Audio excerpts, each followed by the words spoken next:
Brits, a German, and all are NATO trained. In addition, 60 British volunteers are to fly to Ukraine in days. Joining me now is one of Ukraine's fiercest warriors, the man in charge of this international force, Mamuka Mamulashvili, commander of the Georgian National Legion.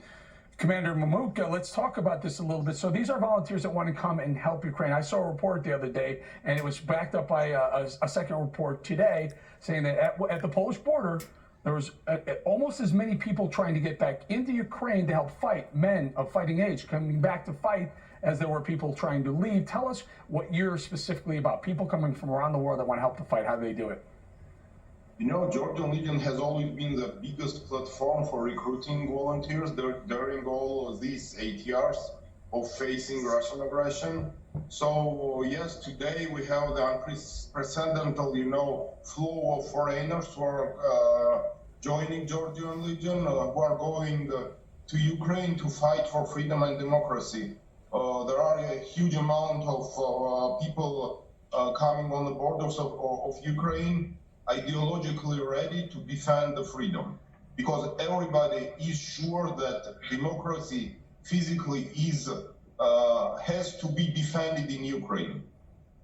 So how do you train? What do you train people for? What type of battle are you? Is it inner city battle? Is it walking around hiding behind cars? We saw of the very little video we have of actual fighting.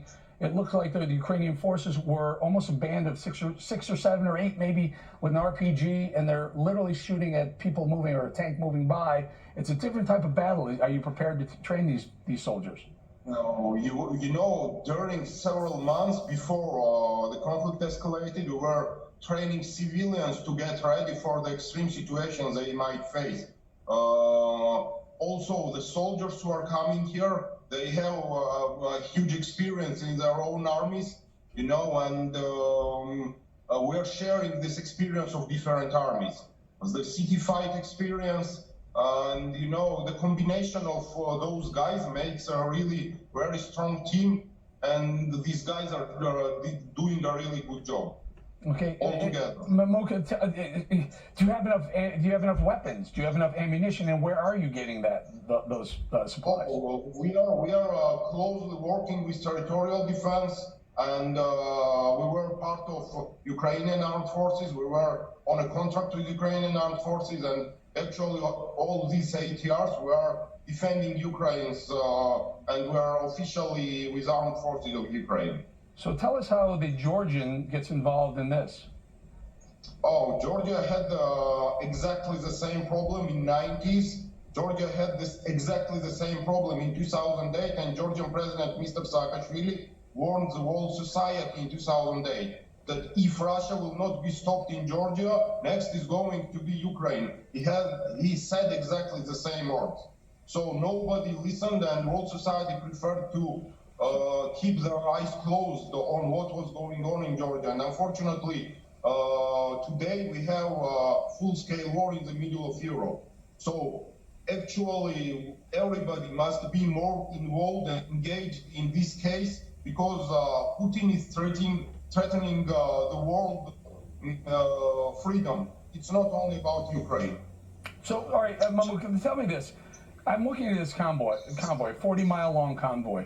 And I'm just trying to figure out why it's still moving. Why haven't the people of Ukraine, why haven't the soldiers of Ukraine, if there's any sort of air force that's available, why haven't they taken this convoy out? Why is there a reason it's not being bombed, or at least the road leading to Kyiv that this 40-mile convoy is not incapacitated? Actually, the aim of Putin is not only to take Kiev. Kiev is just the main political center of Ukraine, and he is trying to do everything. His plan was to take Ukraine in several hours, and it failed. So he's doing it try by try, to take over the free people. Ukrainians are resisting it, and he already understood that it is impossible to be done. The only weak point that we have today in Ukraine is air attacks. So if I would like to appeal to President Biden, if he closes the sky above Ukraine, all battles on the ground are won. And Russia is going to lose So right. Ukraine needs help. Mamuka, I got 20 seconds for you. I got 10 seconds. What is your message to Vladimir Putin, man to man? My message to Vladimir Putin: Yeah. you will never get Ukraine. You are a war criminal, and Russia is going to be broke down in Ukraine. Mamuka Mamulashvili, thank you so much for joining us. Stay safe.